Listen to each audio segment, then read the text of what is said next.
For a long time, I believed that my value was measured by how much space I took up in a room. I thought that if I wasn't the loudest person, or the one constantly involved in the drama of the moment, I was essentially invisible. A surface-level person with nothing beneath the exterior. In a world that never seems to stop talking, especially online, it is easy to feel like your silence is weakness, or that you are boring. But I have learned that there's a difference between being quiet and having nothing to say. I realized that my voice isn't just a sound I make. It's the power to define who I am, even when the rest of the world is trying to do it for me. The power of a voice starts with the realization. I am the architect of my reality. For many of us, our environments can feel like static. Constant noise from people talking in the hallways, the repetitive rhythm of a lesson plan, the tick-tock repetition of a clock, the indistinct sound of the AC humming, and the sound of lockers closing. When I talk about being heard, I'm not just talking about shouting into a microphone. I'm talking about the quiet strength it takes to say, "This is who I am," and accept all parts of yourself and own it. It's the power I felt when I wrote "Khadijah was here" and a heart emoji on a classroom board just to prove I was there. It was a small act, but for me it was a reclamation of space. It was a way of declaring my presence undeniable, whether people choose to look at me or not. Being heard is also about choosing who gets the clearance to enter your world.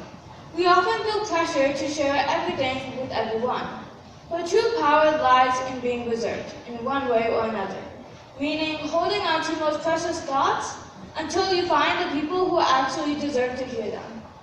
My inner universe is filled with things I haven't told the world yet. A 100-item list of my future dreams, the characters I write about, and the specific silver and pink aesthetic that represents my piece. When I finally do speak, it isn't static. It is deliberate.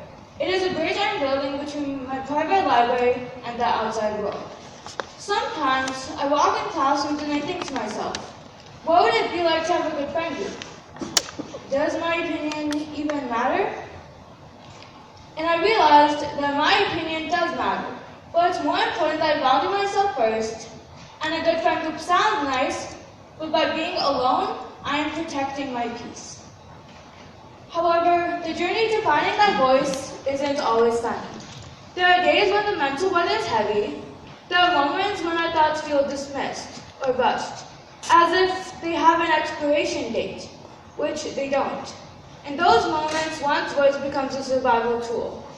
It's the bass of my headphones when the hallway gets too loud, and the quiet discipline I use to say no to the things that don't serve me.